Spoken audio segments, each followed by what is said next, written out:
식사들 하시고 이제 쉬셨다가 이렇게 이제 에어컨 시원하게 틀어준 곳에 오면 눈을 감기가 딱 좋은 그런 이렇게 분위기나 또는 이렇게 온도가 돼요. 그래서 이렇게 오후 시간 되면은 거의 뭐 주님과 영적인 교제를 풍성하게 누리시는 분들이 간혹가다 이렇게 계시더라고요. 네. 하여튼 집중해서 이렇게 같이 이렇게 공부해 나가는 그런 시간들이 되어졌으면 좋겠습니다.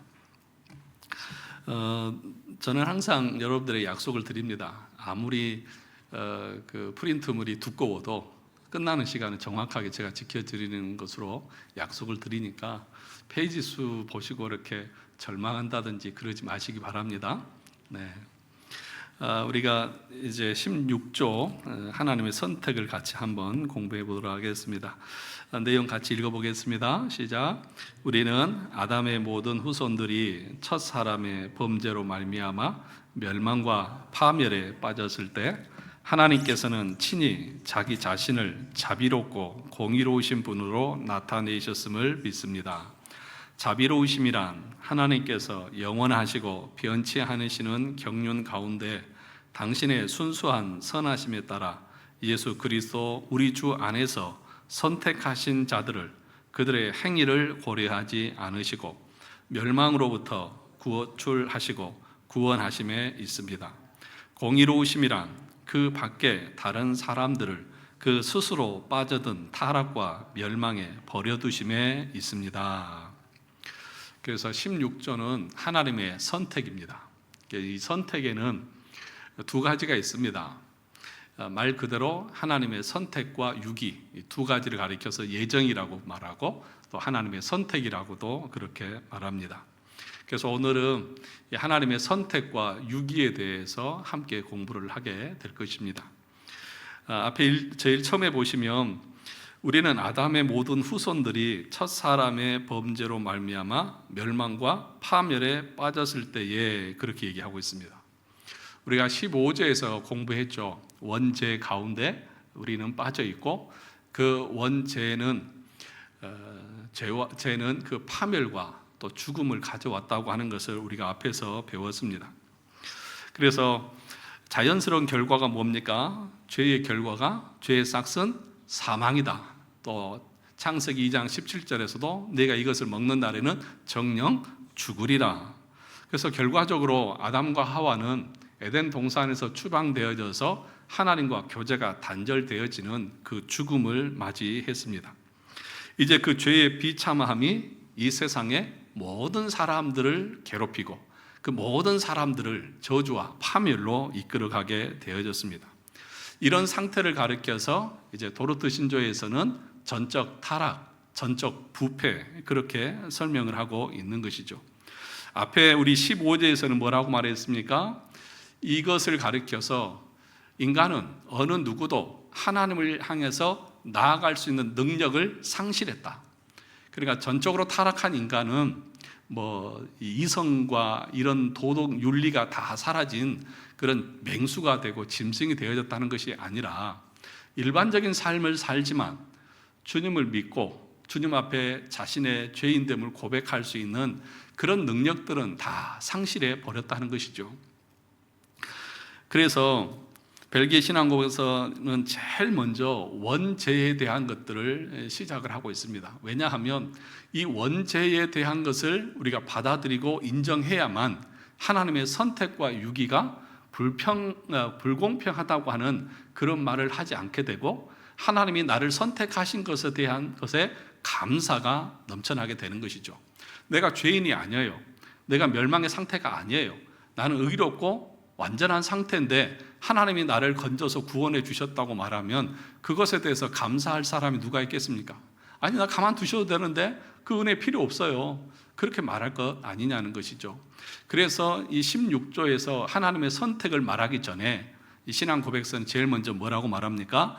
아담의 모든 후손들이 첫 사람의 범죄로 말미암아 무엇이 찾아왔다? 멸망과 파멸에 빠졌다. 그 얘기를 지금 계속 하시는 것입니다. 그래서 하나님께서 우리 인류 중에 어느 누구도 선택을 통해서 구원하지 않아도 하나님은 불의하셔요, 불의하지 않으셔요? 불의하지 않으시죠. 왜요? 자기의 죄로 말미암아 죽는 것이기 때문에. 그런데 그 사람들 가운데서 어떤 사람은 선택해서 구원해 주시고 어떤 사람은 그냥 내버려 두십니다. 그러면 또 이런 불평들을 해요. 왜 누구는 선택하시고 왜 누구는 버려 두십니까? 그것은 네가 말할 수 있는 자격이나 권리가 없어. 그것은 주권자 되시고 주인 되시는 주님이 알아서 결정할 문제야. 그분이 누구를 선택하든 네가 그것에 대해서 원망하고 불평할 수 있는 권리는 없어 라고 말하고 있는 것이죠.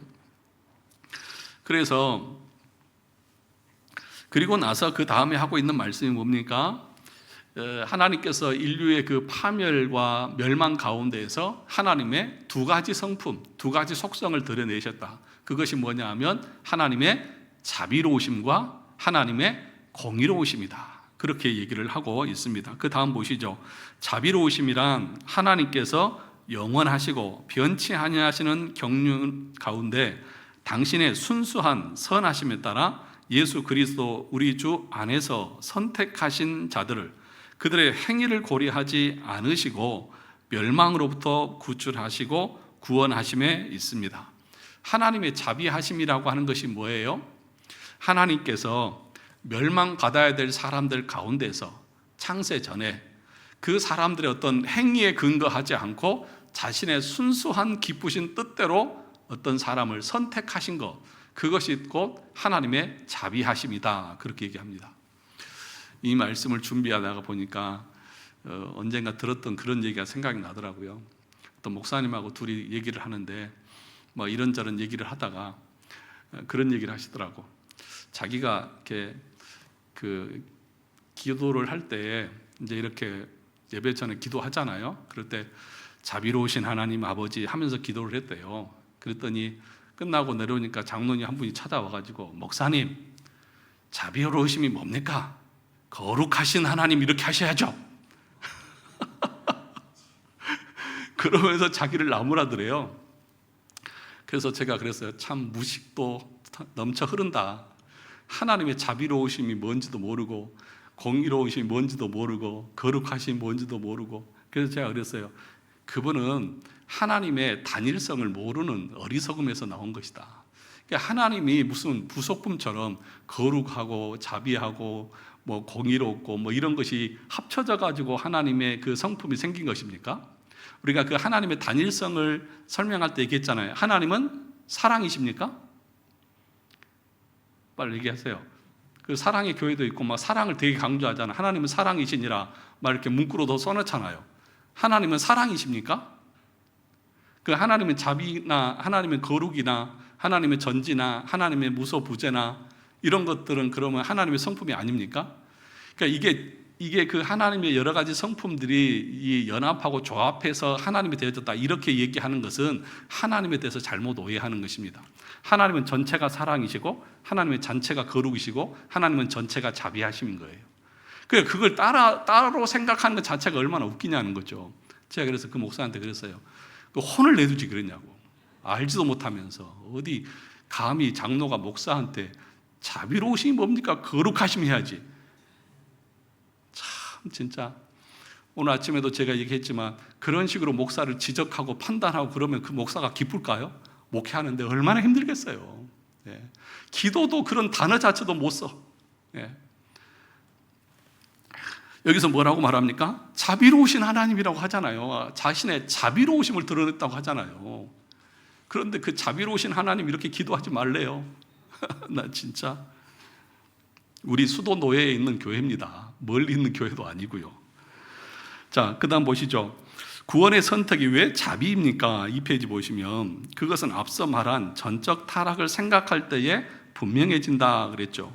하나님이 우리를 선택하실 때에 우리에게 예쁜 구속이 있어서 선택하신 거예요? 아니잖아요. 우리의 어떤 행위나 공로를 보고 선택하신 것이 아니잖아요. 그런데 우리의 존재는 어떤 상태냐면 파멸과 멸망의 상태예요.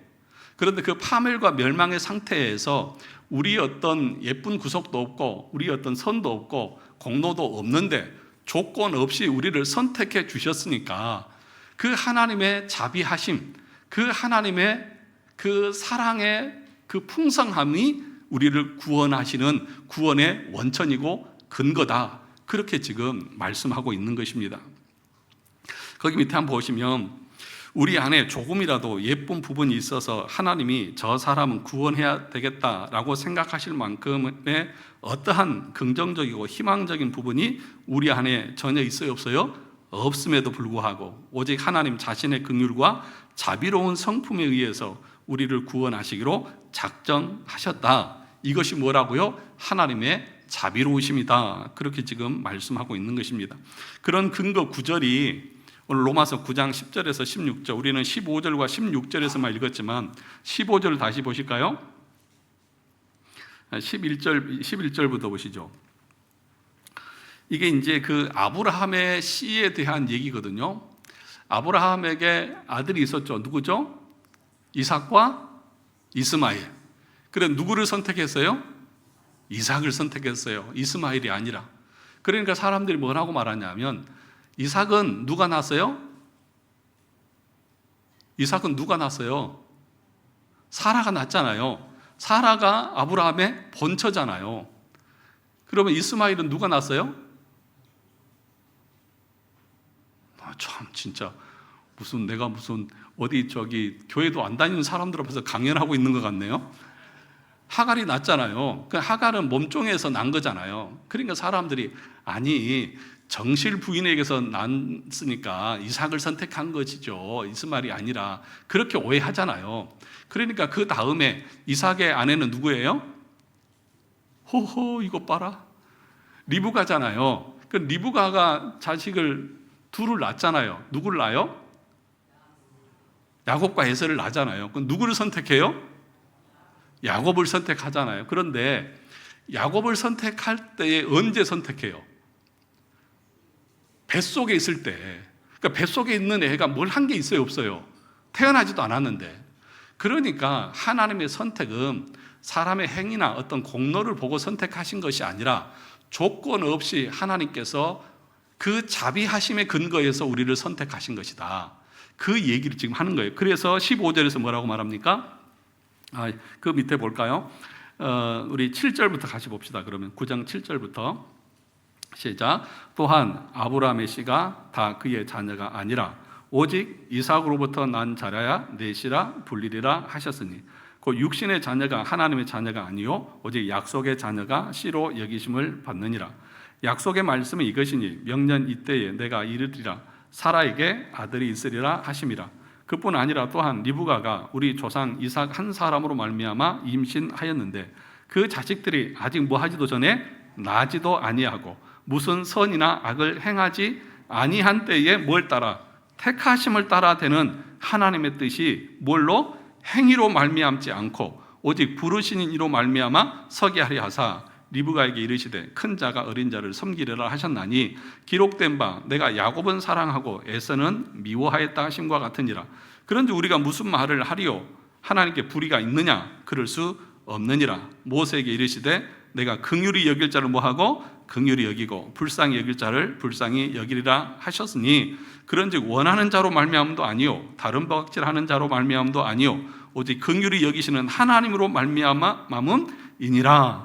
그러니까 우리가 선택받고 구원받은 것은 우리가 뭘 열심을 내서 다른 박질하고 원하는 자로 말미암음도 아니고 다른 박질하는 자로 말미암음도 아니다. 우리가 뭔가 애쓰고 노력해서 내가 선택받은 것도 아니다. 이 야곱과 에서를 보면 알지 않느냐? 하나님 언제 선택했느냐? 그들이 무슨 선을 해서 선택하고 악을 해서 버렸느냐? 그렇지 않다는 것이죠. 그래서 하나님의 선택을 말할 때에 하나님이 우리를 선택하신 것은 우리의 행위에 근거하지 않고 하나님의 자비하심에 근거해서, 그래서 인류가 타락했을 때에 하나님은 선택을 통해서 자신의 자비로우심을 우리에게 보여주셨다. 그렇게 지금 말하고 있는 것이죠.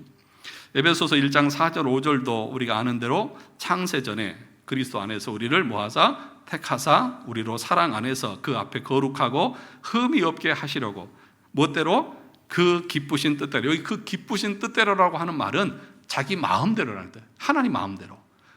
다른 거 보지 않고 자기의 그 자비로우신 마음 그 하나 가지고 우리를 선택하셨다는 것입니다. 우리를 예정하사 예수 그리스도로 말미암아 자기의 아들들이 되게 했다. 만약에 행위를 근거로 해서 우리를 선택했다고 하면 구원받을 사람이 아마도 한 사람도 없을 것입니다. 율법을 우리가 지켜서 의롭다함을 받을 수 있는 사람이 있어요, 없어요? 없잖아요. 그러니까 행위를 통해서 구원을 얻을 수 있는 인간은 아무도 없는 것입니다. 그러므로 구원은 뭐예요? 전적인 하나님의 은혜입니다. 그래서 하나님이 창세전에 선택하셨어요. 우리의 행위에 근거하지 않고 자신의 기쁘신 뜻대로 우리를 구원하셨어요. 그러면 우리의 어떤 행위 때문에 우리의 구원이 취소될까요? 안 될까요? 우리 어떤 행위 때문에 내가 큰 죄를 지으면 내 구원이 취소될까요? 안 될까요? 취소 안 되죠. 성도의 견인이잖아요. 그런데 이 성도의 견인을 우리가 잘 이해를 해야 되는데 무슨 얘기냐면 하나님의 편에서 보면, 하나님의 관점에서 보면 하나님이 선택한, 창세전에 선택한 사람들의 영혼은, 한번 구원받은 사람들은, 택함받은 사람들은 그 선택이 취소돼요? 안 돼요? 안 돼요. 그러면 우리 인간의 측면에서 보면 선택받은 사람들의 그 삶은 어떻게 살아갈까? 내가 선택받았으니까, 나는 이제 선택받은 사람이니까 어떻게 살아도 나는 천국 간다, 그러면서 자기 마음대로 살까요? 그렇게 안 산다는 거예요. 정말 그 은혜를 아는 사람들은 너 마음대로 살아, 네가 하고 싶은 대로 다 해, 그래도 그 사람은 안 합니다. 그것이 택함 받은 신자들의 영적인 상태고 태도인 것이죠. 자, 만약에 조건적 선택이라고 하면 어떤 문제가 생기느냐? 이 조건적 선택을 말하는 사람들이 있거든요. 그래서 이 로마서 8장 29절 30절에 가서 볼까요? 그 옆에 로마서 8장 29절 30절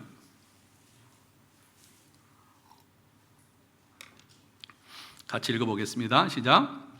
하나님이 미리 아신 자들을 또한 그 아들의 형상을 본받게 하기 위하여 미리 정하셨으니 이는 그로 많은 형제 중에서 맏아들이 되게 하려 하심이니라.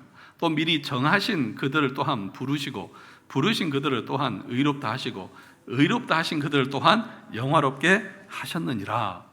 이 말씀에 근거해서 많은 사람들이, 이 알미니안주의나 이런 사람들이 이 조건적 선택을 주장을 합니다. 우리가 주장하는 건 뭐예요? 무조건적 선택. 우리가 앞에서 보았듯이 어떤 조건, 선행이나 악행을 보고 선택하는 것이 아니라 하나님이 그 복중에 있을 때에, 또는 하나님께서 우리가 태어나기도 전에 우리를 선택하시고 구원하셨어요. 그런데 이 조건적 선택을 주장하는 사람들은 뭐라고 말하냐면, 하나님이 창세전에 우리를 예정하시고 선택하신 것이 아니라 하나님이 미리 아셨다. 이 사람이 믿을 것인지 안 믿을 것인지 알고 그들을 선택해서 구원하신 것이다. 그렇게 얘기를 해요. 근데 그 근거 구절이 어디냐 하면 오늘 로마서 8장 29절 30절 말씀입니다. 다시 한번 보실래요? 하나님이 뭐한 자를 미리 아신 자들을, 그러니까 이걸 가리켜서 예지 예정 그렇게 말합니다. 미리 누가 믿을 것인지 안 믿을 것인지 그 행위나 조건들을 미리, 우리보다 놀라우신 분이니까 내다보시고 선택을 해서 구원을 받게 하신 것이다. 그렇게 주장을 하는 거예요. 근데 이것은 성경 해석의 오류인 것이죠. 하나님이 왜 아십니까? 미리 예정하셨기 때문에 아는 것이지, 예정된 자들을 하나님이 아시는 것이지, 누가 믿을지 안 믿을지를 하나님이 미리 아시고 그를 선택하신 것이 아니다라고 하는 것을 여러분 아셔야 하는 거예요. 그럼 왜 이것이 문제가 되느냐? 이 성경 해석이 왜 문제가 되느냐? 그러면 하나님은 어떻게 우리 그 사람들을 선택하냐면, 우리가 이제 그 예정된 사람, 예지된 사람들이에요. 그러니까 여기 보니까 야, 쟤는 믿을 것 같아. 쟤 하는 거 보니까 마음도 착한 것 같고 남도 잘 도와주는 것 같고 착한 일도 많이 하는 것 같고 말도 이쁘게 하고 또 다른 사람들 잘 도와주는 것 같아. 쟤는 말하면 믿을 것 같다. 쟤 예정해야지. 그러면 구원의 주체가 누구예요? 내가 되는 거예요. 내가. 그냥 단순히 하나님은 그냥 인정만 해주는 것 뿐이에요. 그래, 너 착한 일 했으니까 너 구원 맞아. 이렇게 인정만 해주는 거예요. 그러면 구원의 주체가 하나님이 아니라 내가 되는 것이고, 그것은 오직 은혜로 우리가 구원받는다고 하는 그 교리가 무너지게 되고, 내 공로 때문에, 내 선행 때문에 내가 구원을 받게 되는 그런 성경 해석의 오류가 나타나는 것입니다. 여러분들은 그런 거에 대해서 전혀 관심이 없죠. 자, 그 내용이 밑에 3페이지 밑에 보면 이렇게 얘기합니다. 우리는 예정, 즉 미리 아심에 근거하여 선택했다는 사실을 믿지 않습니다. 웨스트민스터 신앙법에서 3장 2항에도 보면 나와 있고, 도르트 신조 첫째 교리 9항에 보면 이런 것에 대해서 이렇게 얘기를 합니다. 이 예지 예정을 주장하는 사람들의 잘못을 말합니다. 하나님께서 선택하신 것은 우리에 관해 미리 모든 것을 뭐 한 것이다? 아시고 하신 것이다. 예지 예정이라는 거예요. 즉 선택에 관한 결정을 하실 때 하나님께서는 우리에 관한 예지를 사용하신 것이다. 미리 아신 거예요. 그래서 하나님께서는 누가 믿음을 갖게 될 것인지 미리 아신다. 이 선지식에 근거해서 하나님께서 어떤 사람들을 선택하신다. 즉 하나님께서는 그들이 믿음을 갖게 될 것임을 아시기 때문에 선택하신 것이다. 사람들이 특정한 조건에 맞을 때 하나님께서는 구원을 위해 그들을 택하신다, 선택하신다. 이 주장의 근거가 되는 구절은 로마서 8장 29절 30절입니다. 이 본문에 따르면 하나님의 예지가 예정보다 선행한 것처럼 보입니다. 하나님이 미리 아신 자들을 또한 그 아들의 형상을 본받기 위해서 미리 정하셨다, 알고 정했다, 그렇게 보여지잖아요. 밑에 보시면 여기서 미리 아신 자들을 미리 정하셨다는 내용을 그들은 예지 예정으로 해석하고 있는 것입니다. 그러나 이런 해석은 성경을 잘못 해석하는 데서 나온 오류입니다. 여기서 미리 아신 자들이라는 의미는 미리 택하셨으므로 그 사람을 안다는 의미입니다. 그 사람이 앞으로 어떤 삶을 살게 될 것인지를 안다는 의미가 아닙니다. 이런 생각은 조건적 선택입니다. 왜냐하면 만일 선택이 사람들의 회개나 믿음에 대한 하나님의 미리 아심, 즉 예지에 근거한 것이라면 하나님께서 사람을 선택하신 것이 아니고 사람이 하나님을 선택한 것이라고 말해야 할 것이기 때문인 것입니다. 그렇죠? 사람들이 하나님을 선택한 거예요. 그러니까 그걸 아시고 하나님이 그를 받아주신 것밖에 안 되는 거예요. 우리에게 있는 믿음이 곧 선택의 조건이 되어가 아니고 되어 버림으로써 하나님의 선택하심이 하나님의 자기 결정에 의한 것이 아니라 우리에게 있는 것이 되어 버립니다. 그러니까 예정은 하나님이 주권적으로 우리를 선택하셔서 우리에게 믿음을 주셔서 예수 그리스도를 믿게 하신 것인데, 예지 예정은 뭐예요? 아니에요. 인간이 하나님을 믿게 된 거예요. 그 믿을 것을 하나님이 미리 아시고 선택하셨다. 그렇게 이 주객이 바뀌어 버리는 것이라는 것입니다. 하나님은 그저 우리의 믿음에 의해 어쩔 수 없이 하신 것에 불과한 존재가 되어 버립니다. 이렇게 말하면 하나님보다 우리가 더 우선순위, 더 높은 사람이 되어 버립니다. 이러한 주장을 누가 한다고요? 알미니우스를 비롯한 비개혁주의를 주장하는 그런 사람들이 하고 있는 주장인 것이죠. 왜 이 주장이, 이 조건적인 선택이 잘못되었는지 알겠어요? 왜냐하면 하나님이 우리를 선택하실 때 언제 선택하셨다고요? 창세 전에요. 이 땅에 태어나기 전에요. 어떤 행위를 하기 전에요. 그런데 이 사람들은 뭐냐 하면 이 인간이 태어나서 하나님을 믿을 것을 알고 선택했다. 그러면 선택의 주체가 내가 되는 것이지 하나님이 되는 것이 아니기 때문에 그런 것입니다. 그래서 이것을 아는 사람들에게서 나오는 네 가지의 반응이 있는데, 첫째가 무엇입니까? 감격과 감사와 찬양입니다. 왜 이런 것이 나옵니까? 앞에서 우리가 봤듯이 우리 상태가 멸망이고 파멸인데 하나님께서 우리의 행위나 공로를 보지 않고 조건 없이 우리를 선택해서 그 멸망에서 구원해 주셨으니 그 은혜가 얼마나 감사하고 얼마나 귀하고 놀라운 것이냐 하는 것이죠. 에베소서 1장 6절 같이 볼까요? 이는 그가 사랑하시는 자 안에서 우리에게 거저 주시는 바 그의 은혜의 영광을 찬송하게 하려는 것이다. 그 은혜를 아는 사람들은 하나님을 찬양하고 또 하나님을 예배하고 또 하나님의 영화롭게 하는 삶을 살게 될 것인 것이죠. 두 번째가 뭡니까? 위로와 구원의 확신인 것입니다. 요한복음 15장 16절에 보니까 너희가 나를 택한 것이 아니요 내가 너희를 택하여 세웠나니. 그러면 조건적 알미니안주의자들은 뭔 거예요? 내가 하나님을 선택했어요. 근데 분명하게 요한복음 15장에서 뭐라고 말합니까? 너희가 나를 택한 것이 아니라 내가 너를 택했다. 너는 나를 택할 능력이 없어.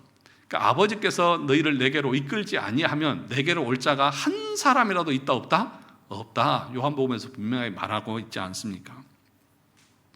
우리가 예수님을 믿고 붙잡아서 구원받았지만 그러나 그 믿음도 하나님이 주신 선물이고 우리가 예수를 선택한 것이 아니라 예수님은 우리를 창세전에 선택하셨고 때가 되어 불러주신 것입니다. 이것을 우리가 알 때 우리는 우리의 구원이 나의 선택에 달려있는 것이 아니라 예수님의 선택에 기초해 있기 때문에 놀라운 위로와 확신을 얻게 되는 것입니다. 그러니까 내가 선택했다고 하면 내가 좀 연약하면 이 손을 내가 놔버리면 어떡해요?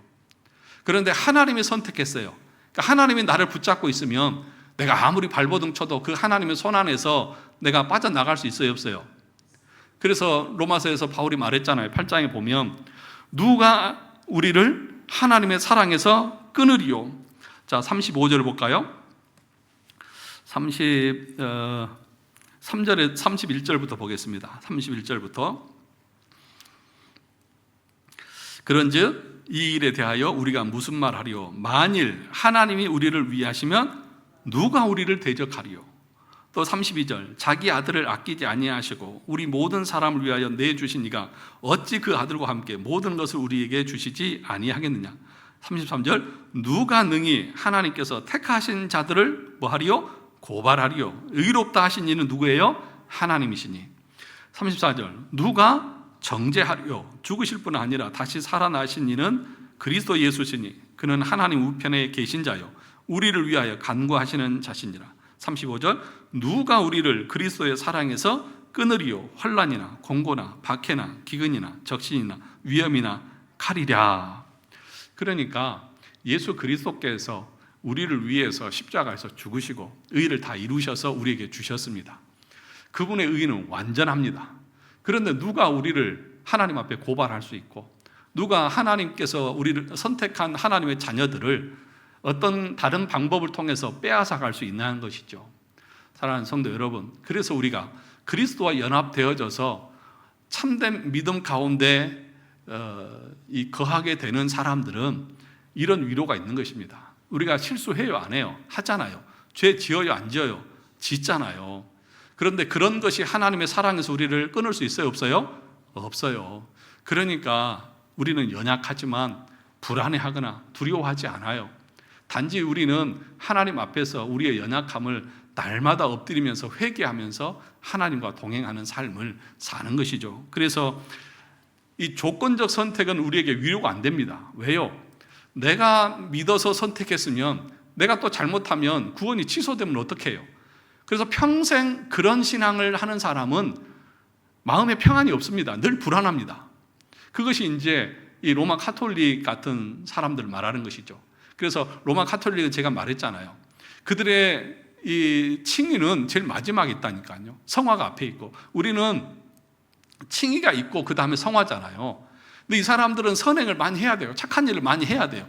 그래야 그 결과를 보고 네가 구원받은 사람인지 아닌지를 내가 결정하겠다. 그래서 내가 뭘 해야 돼 계속. 그런데 여러분 부패하고 타락한 인간이 어떻게 율법을 다 지킬 수 있고 하나님의 의를 만족시킬 수 있어요. 그러니까 늘 불안 가운데 사는 거죠. 그런데 우리는 어떻습니까? 이미 믿음으로 말미암아 믿음의 선물로 말미암아 구원받은 하나님의 자녀가 되었습니다. 그래서 그 어떤 것도 우리의 구원을 취소시킬 수 없고 빼앗아갈 수 없다. 그러므로 우리 가운데 참된 위로가 있는 것입니다.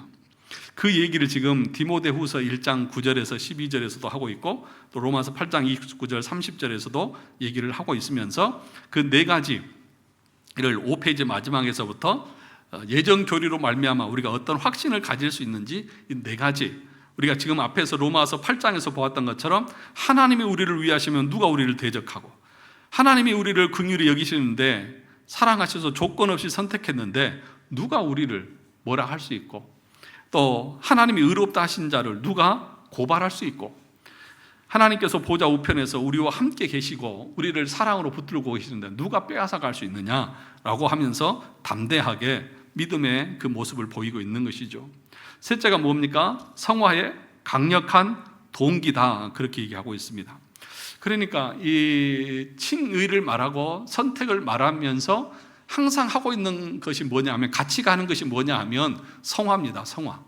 성화가 따로 떼어져 있지 않습니다. 로마서 8장 29절도 보시죠. 하나님이 미리 아신 자들을 또한 뭘 본받게 하기 위해서? 그 아들의 형상을 본받게 하기 위해서. 그러니까 내가 너를 왜 선택했느냐, 내가 너를 왜 불렀느냐, 내가 너를 왜 의롭게 했느냐 하면 아들의 형상을 본받고 거룩하고 흠이 없게 하려고. 그러니까 선택받은 하나님의 백성들의 삶은 그냥 내 마음대로 사는 것이 아니라 거룩과 의를 추구하는 삶을 산다는 것이죠. 그래서 우리가 지난주에도 봤듯이 제15조에서 이렇게 말했습니다. 15조 원죄에 있는 우리들에게는 하나님이 은혜와 자비를 베풀어 주셔서 그 원죄로 말미암아 정죄받지 않게 하신다. 그 이유가 뭐냐? 그 6페이지 밑에서 두 번째 단락을 보시면 제15조 원죄에서 하나님께서 우리에게 은혜를 베푸셔서 정죄에 이르게 하지 않는다고 하면서 이렇게 강조했습니다. 같이 읽어볼까요? 원죄는 하나님의 자녀들에게는 전가되어 정죄에 이르도록 하지 않고 하나님의 은혜와 자비로 용서함을 받습니다. 이 사실은 신자들이 죄 가운데 평온하게 지내도 된다는 뜻이다? 아니다. 이 부패에 대한 인식이 신자들로 하여금 이 죽을 몸에서부터 구원받기를 탄식하면서 간절히 기다리게 만든다는 뜻입니다. 이거 15조에서 우리가 지난주에 공부했던 거잖아요. 그러니까 우리가 하나님의 선택으로 말미암아서 구원받은 하나님의 백성들의 마음에는 뭐가 있는 거예요? 성화의 강력한 동기가 있는 거예요. 거룩하게 살아야 된다고 하는 마음이 우리 가운데서 일어나는 것입니다. 그래서 하나님의 심판이 무서워서, 하나님의 징계가 무서워서 죄를 안 짓는 것이 아니라 뭐라고 말했습니까? 내가 또 나를 이 죄악 가운데서 건져주신 그 주님의 사랑을, 그 주님의 마음을 내가 아프게 하는 것 때문에 더 죄를 짓지 않는다고요. 그런 마음들이 우리 가운데 있는 것이죠. 단순히 죄 지으면 지옥 간다, 그래서 안 짓는 것이 아니라 구원받은 의롭게 된 신자들은 하나님 앞에서 더 정결하게, 더 거룩하게 그리스도의 형상을 닮아가기 위해서 부단하게 애쓴다. 그래서 꼭 여러분 기억하셔야 됩니다. 구원파적인 구원론은 뭐예요? 한번 구원받으면 어떻게 살아도 구원받는다, 이게 구원파거든요. 그런데 이런 구원파적인 구원론이 한국교회에 많아요. 그런데 참된 개혁주의 신앙에서 구원론은 뭐예요? 구원은 소명에서부터 어디까지다? 영화까지다. 그 안에 뭐가 있어요? 칭의 다음에 뭐가 있어요? 성화가 있고 견인이 있어요. 그러니까 구원받았다고 하는 것은 단순히 이제 마음 편안하게 먹고 놀자, 이게 아니라 날마다 내 안에 있는 그 죄를 죽여가면서 탄식하면서 그 구원을 바라보면서 날마다 깨어 경성해서 자신을 복종시키는 그런 삶을 살아야 된다는 것을 말하는 것이다. 그러므로 경건함이 없이 그 행함이 없는 그 믿음은 죽은 믿음입니다. 그러니까 이런 말씀들을 통해서 내 신앙을 돌아보고 점검해 가야죠. 그런데 이런 오류에 빠질 수 있어요. 그러면 내가 정말 말씀대로 다 순종하지 못한 것 같고 여전히 죄 가운데 있고, 그러면 나 구원 못 받는 거 아니야? 이렇게 생각하면 돼요, 안 돼요? 안 돼요. 왜 그렇습니까? 앞에서 우리가 봤듯이 선택은 누가 하셨어요? 하나님 하셨어요. 내 어떤 행위를 보고 선택하신 거예요? 행위를 보지 않고 조건 없이 선택한 거예요? 조건 없이 선택한 거예요. 그래서 조건 때문에 내 구원이 취소된다든지 그러지는 않아요. 그런데 또 여기에 빠져버리면 안 돼요. 진짜 믿음으로 구원받은 선택받은 백성들은 또 어떻게 살아간다는 거예요? 성화를 위해서 부지런히 열심히 살아간다는 거예요. 이 두 개를 다 균형 있게 여러분 가지셔야 돼요. 내가 구원받은 백성이라고 하면 구원은 취소되지 않아요. 그렇다고 해서 마음 놓고 살면 안 돼요. 그럼 어떻게 살아야 되느냐? 열심히 말씀 가운데서 거룩한 삶을 위해서 내 안에 있는 죄를 죽이는 경건한 삶을 살아가야 돼요. 이 두 가지가 다 있어야 된다고요. 그래서 야고보서에서 말하는 것이 그거잖아요. 행함이 없는 믿음은 왜 죽은 믿음이라고요? 아니, 행함이 없어요. 나 예수 믿었으니까 이제 구원받았어. 그러고 지 마음대로 살아요. 그럴 수 없다는 것을 지금 야고보서는 말하고 있는 거잖아요. 자, 그 얘기를 하고 있습니다. 그래서 7페이지에 보시면 참으로 구원받은 사람들은 그렇게 게으르고 나태한 삶을 살지 않는다. 정말 부지런하고 열심히 하나님을 기뻐하면서 하나님을 기쁘시게 하는 삶을 살아가기 위해서 애쓴다. 그러면서 칼빈의 예를 들었는데, 칼빈 우리가 기독교 강의를 공부하지만 우리 개혁신앙에서 제일 중요한 인물, 제일 위대한 인물이 누구냐면 칼빈이거든요. 그 칼빈이 예정 교리를 주장하는 사람이에요. 알미니안 주의자들은 언제 나타났냐면 1618년 19년에 도르트 신조가 세워졌잖아요. 그 당시 네덜란드 지역에서 많은 알미니안 주의자들이 뭘 부정했냐면 하나님의 주권과 예정을 반대했어요. 근데 그걸 주장한 사람 누구냐? 칼빈이거든요. 근데 칼빈은 그 예정을 주장하면서, 선택을 주장하면서, 그러면 나 하나님이 창세전에 선택했으니까 이제 편안하게 살아야 되겠다, 그렇게 살았느냐? 아니라는 것이에요. 자, 그 중간에 보시면, 제일 첫 번째 단락 중간에 보시면 예정론 하면 칼빈인데, 칼빈이 어떤 삶을 살았습니까? 얼마나 살인적인 일과를 소화하면서 목회에 힘을 썼는지, 그의 대적자들조차도 그러한 칼빈의 열정적인 헌신에 대해서 인정하지 않을 수 없었습니다. 칼빈이 50대에 죽었거든요. 그 질병과 씨름하면서도 얼마나 말씀을 연구하고 전파하는 일에 힘썼는지. 그래서 칼빈의 인생 모토가 뭐냐 하면 그 밑에 있죠. 같이 읽어볼까요? 주여 내 심장을 당신께 드리나이다. 즉시 그리고 신실하게. 이 말씀을 보면서 참 가슴이 뭉클해지더라고요. 내 심장을 당신께 드립니다. 즉시 그리고 신실하게. 이게 칼빈의 인생 모토였답니다. 자신의 심장을 하나님 앞에 드리고자 하는 그 열정과 열심으로 하나님을 섬기고 살았던 거예요. 게으름 피우고 나태하고 자기 하고 싶은 거 다 하면서 사는 것이 아니라 어떻게 하면 하나님을 기쁘시게 하고 하나님의 말씀과 뜻대로 거룩한 삶을 살까를 이 위대한 목회자도, 칼빈이 27살 때 28살 때 기독교 강요를 썼거든요. 저 현호야, 너 이제 30대가 6개월밖에 안 남았다며. 너보다 젊은 나이에 칼빈은 우리가 지금 위대하다고 하는 기독교 강요를 썼어요. 천재도 그런 천재가 없죠. 그런데 그것뿐만 아니라 계속해서 꾸준하게 평생을 죽기 전까지 주님을 위해서 말씀대로 순종하고 말씀을 연구하고 공부하는 일에 자기네 전 생애를 받게, 내 심장을 당신께 드리나이다. 즉시 그리고 신실하게, 이런 마음가짐으로 사는 거예요. 누가요? 하나님의 예정을 믿는 사람들이 게으르고 나태하게, 내가 하나님의 창세를 선택해서 구원받았으니까 이제는 나는 어떻게 살아도 천국 간다, 그렇게 사는 게 아니고요. 진짜 예정을 믿고 조건 없이 하나님이 무조건적으로 나를 선택했다는 그 사실을 참되게 믿는 사람들은 자기 인생을 허투루 살지 않고 정말 주님의 나라와 영광을 위해서 자기의 전 생애를 바치는 삶을 산다고요. 그러니까 이런 말씀들을 생각해 보면서 예수 믿는다고 하면서 자기 하고 싶은 거 다 하고 자기 시간 다 누리고, 그리고 짜투리 시간 그냥 하나님 앞에 무슨 적선하듯이 그렇게 하는 사람들은, 그 사람들이 이런 말하면 좀 그렇지만 천국 갈 수 있을까? 좀 의심스럽거든요. 예. 그래서 예수 믿고 구원 받는다는 것을 단순하게 그냥 입으로만 시인하면 된다고 생각하면 그건 큰 착각입니다. 우리의 말과 삶이 같이 가는 거예요. 근데 말만 있고 삶이 없다, 그거는 장담할 수가 없습니다. 우리 인간의 측면에서 볼 때, 물론 하나님이 선택한 사람이 있죠. 근데 그 하나님이 누구를 선택했는지 우리가 알아요, 몰라요? 모르잖아요. 그럼 내가 선택받았는지 안 받았는지 어떻게 알아요? 여러분 아세요? 저는 알거든요. 뭘 보고 아느냐? 내가 정말 주님을 사랑하고 주님의 말씀대로 순종하려고 하고 주님의 뜻대로 살아가려고 하고 주님을 위해서 뭔가 더 드리려고 하고 더 헌신하려고 하고 더 열심히 내려고 하고 그런 걸 보니까 이거는 내 본성으로는 안 돼.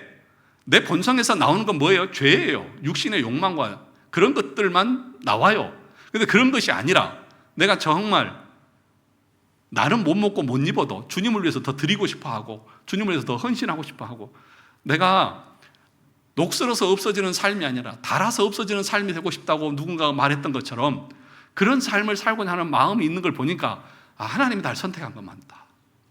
우리는 그렇게 우리 스스로를 인정하고 나가는 거예요. 그래서 요한일서에 보면 우리의 삶을 통해서 행위를 통해서 우리는 구원의 확신을 갖는다고 말해요. 그러니까 정말 여러분들의 삶에서 그렇게 열심히 낼 수 있는 것은 여러분의 의지에서 나온 게 아니에요. 하나님의 은혜 주셔야만 가능한 거예요. 그 은혜가 있기 때문에 내가 열심을 내고 나가는 거예요. 내가 볼 때는 내가 하는 것 같지만 우리가 기독교 강의 공부하면 알죠. 하나님이 은혜 주시고 나서 우리에게 요구하시는 거예요. 그래서 내가 열심을 품고 섬기는 것은 하나님의 은혜 주셔서 열심 낼 수 있는 조건을 만들어 주신 거예요.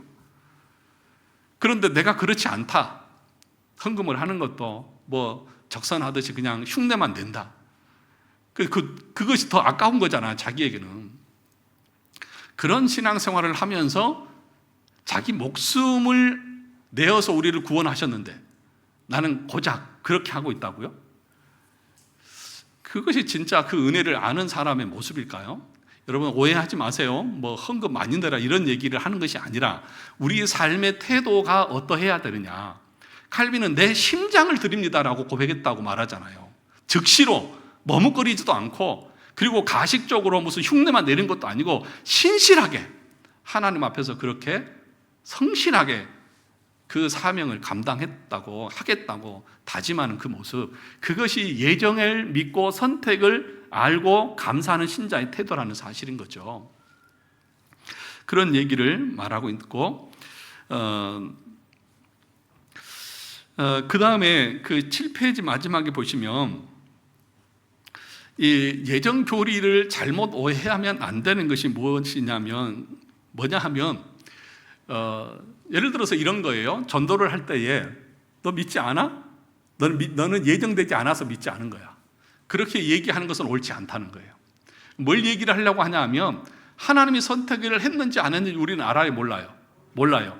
그러면 네가 믿지 않는 것은 너의 악함 때문이지 하나님이 너가 믿지 못하도록 했기 때문인 것은 아니에요. 그래서 예정을 말하면서 인간의 책임을 다 간과해버리면 안 되는 거예요. 하나님이 선택하셔서 그렇게 예정을 해놓으셨으니까 내가 못 믿는 거야. 그렇게 말하면 된다 안 된다? 안 되는 거예요. 네가 지옥 가는 것은 네가 지금 이 시점에서 복음을 믿지 않았기 때문에 그런 것이지 하나님이 너를 예정했기 때문에 네가 믿지 않는 것이 아니야. 여러분 이것을 좀 구분을 할 줄 아셔야 돼요. 그래서 8페이지 중간에 보시면 히브리서 4장 2절을 한번 볼까요? 히브리서 4장 2절 같이 읽어보겠습니다. 시작. 그들과 같이 우리도 복음 전함을 받은 자이나 들은 바 그 말씀이 그들에게 유익하지 못한 것은 듣는 자가 믿음과 결부시키지 아니함이라. 네가 믿지 않고 지옥 가는 것은 내가 전했지만 네가 그것을 믿음으로 받아들이지 않아서 네가 지옥 가는 것이지 하나님이 너를 지옥 가게 선택하셨기 때문에 네가 지옥 가는 것이 아니라는 거예요. 그러니까 우리 인간의 측면에서 볼 때요. 그러니까 하나님의 측면에서 볼 때는 맞아요. 이 사람은 지옥 가도록 예정되어 있는 사람이에요. 그런데 우리 인간의 측면에서 봐야 돼. 항상 성경은 하나님의 측면과 우리 인간의 측면을 같이 봐야 돼. 그래야 충돌이 안 생겨요. 만약에 이 예정 교리를 여러분 그래서 이제 이 충돌을 해결하기 위해서 조건적 선택이 나오는 것이고 알미니안주의가 나오는 것이거든요. 왜냐하면 하나님이 예정했다 그렇게 말해버리면 네가 믿지 않는 것은 네가 받아들이지 않는 것은 하나님이 예정했기 때문이야. 그러면 인간에게 책임이 있어요 없어요? 없잖아요. 그러면 하나님께서 인간에게 그 심판을 할 수도 없잖아요. 근데 아니다는 것이죠. 우리는 몰라요. 근데 하나님께서 우리에게 복음을 전하게 하십니다. 그 복음을 네가 믿음으로 부합하면 네가 구원받고 네가 예정된 사람이 되는 거예요. 그런데 믿지 않아서 네가 멸망을 받은 거예요. 그러면 하나님의 편에서 볼 때는 이 사람은 멸망받으러 예정된 사람이에요. 그러니까 이것을 우리가 예정교리를 잘못 알아가지고 전도할 때 믿지 않아? 너는 멸망받기로 예정된 사람이야. 그렇게 단정하면 된다 안 된다? 안 된다고요. 그 얘기를 지금 하고 있는 것입니다. 그래서 이런 것들을 해결하기 위해서 이제 알미니안주의가 나오는 것이고 하이퍼 칼빈주의라고 하는 사람이 나옵니다. 그래서 이제 알미니안주의는 뭘 강조하냐면 인간의 책임을 강조해요. 인간이 뭘 해야 된다. 그래야 인간에게 책임을 물을 수 있다. 그래서 인간이 전적으로 타락하지 않고 부분적으로 타락해서 그들이 스스로 하나님을 믿을 수 있었는데 안 믿어서 멸망받은 거다. 이렇게 하면 예정론이 잘 맞는 것 같잖아요. 그러다 보니까 이 하나님의 주권, 하나님의 전적인 은혜가 이게 무시가 되어지고 인간의 의지를 가지고 구원 얻는 것처럼 잘못된 결론으로 나가게 되는 것이고요. 그 반대도 있어요. 하나님의 주권만 강조하다 보니까 인간의 책임을 간과해버려요. 그래서 우리 그런 표현 많이 쓰시잖아요. 하나님이 택한 자면 언젠가는 하나님이 구원하시겠죠. 우리 권사님도 그런 얘기 많이 하시잖아요. 이게 뭐냐? 이단, 하이퍼 칼빈주의. 하나님이 알아서 하신다. 그러면 우리 인간은 특별히 신경 쓸 거 없어. 아니에요. 우리 인간이 해야 될 일이 있어요. 뭐예요? 복음을 전해야 되고 하나님의 말씀을 들어야 돼요. 그리고 그분을 믿어야 돼요. 그 책임은 우리에게 있어요. 근데 이 하이퍼 칼빈주의는 뭐라고 말하냐면 하나님이 다 선택하셨고 예정하셨으니까 하나님이 알아서 하시겠지. 그리고 인간의 책임을 간과해버려요. 이 두 가지 오류에 빠지면 된다 안 된다? 안 돼요. 하나님이 예정하신 건 맞아요. 그런데 우리 인간도 그 말씀을 믿음으로 받아들여서 부합하는 삶을 살아야 돼요. 이 두 가지가 충돌하는 것 같지만 충돌하는 것이 아닌 거예요. 그 다음 6위를 보겠습니다. 이제 6위가 뭡니까? 9페이지 중간에 보시면 그러면 이어서 하나님의 공의로우심의 선택에 대해서 배워보겠습니다. 그랬습니다. 같이 읽어볼까요? 공의로우심이란 그 밖에 다른 사람들을 그 스스로 빠져든 타락과 멸망에 버려두심에 있습니다. 버려두신다고 하는 것은 그냥 두신다는 거예요. 어디에 그냥 두신다는 거예요? 원죄 가운데 그냥 두신다는 거예요. 그냥 내버려 두시는 거예요. 그러면 이것을 이중 예정이라고 말하지만 선택도 하나님의 예정이라고 하면 유기도 뭐라고 말할 수 있어요? 하나님의 예정이라고 말하는 거예요. 그런데 이 에피쿠로스 학파 사람들은 뭐라고 말하냐 하면 유기는 그냥 버려두니까 하나님이 관여를 안 하신다. 선택한 사람들만 관여하시고 버려뒀다고 하는 것은 아무 관계를 안 하신다. 그렇게 얘기하는 사람들이 있거든요. 그런데 그것이 맞아요? 틀려요? 틀려요. 유기도 하나님이 뭐 하신 거예요? 선택으로 작정하신 것이라는 사실이죠. 그래서 우리가 지난주에 우리가 봤던 그런 말씀인데 그 하나님께서 모든 것을 10페이지 보시죠. 10페이지 보시면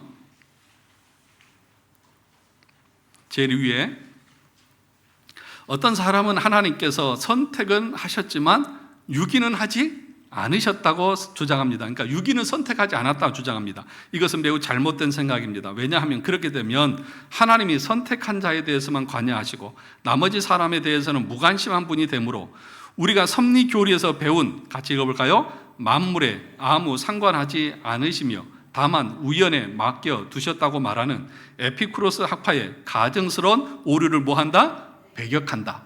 하나님의 섭리를 우리가 공부하면서 이렇게 하나님은 창조하시고 그 만물에 관여하지 않으신다고 주장하는 이 에피쿠로스 학파의 그 이신론적인 주장들을 우리는 뭐한다? 배격한다. 그러니까 유기된 사람들을 하나님 그냥 내버려 두시고 무관심한 것입니까? 아니다는 거예요. 선택도 하나님이 하시지만 유기도 하나님이 하시는 것이라고 하는 사실들을 우리가 알아야 한다는 것입니다. 그러므로 하나님께서 이렇게 공의로우신 자신의 속성을 드러내시는 이유가 뭐냐? 하나님의 공의가 드러나야 하나님의 자비로우심이 더 빛을 발합니다. 그래서 우리가 신앙 고백서 공부할 때 최후의 심판을 공부할 때에 그 마지막 심판대 앞에서 믿는 자나 믿지 않는 자가 다 하나님의 심판대 앞에 서잖아요.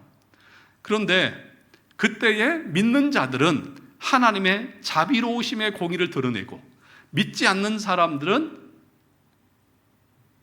공의로우신 그 하나님의 영광을 드러내게 될 것이다. 그러니까 믿는 자들은 자비의 영광을, 믿지 않는 자들은 공의의 영광을 드러낼 것이다. 왜냐하면 믿는 자들도 자기가 살아간 삶을 압니다. 그러니까 믿지 않는 자들이 지옥의 판결을 받는 걸 보면서, 아, 나도 저 사람하고 다른 게 아무것도 없는데, 내가 행한 것이 아무것도 없는데 하나님이 나를 조건 없이 살려주셨구나. 그 하나님의 자비하심, 그 하나님의 긍휼하심에 영광을 돌려드리는 거예요.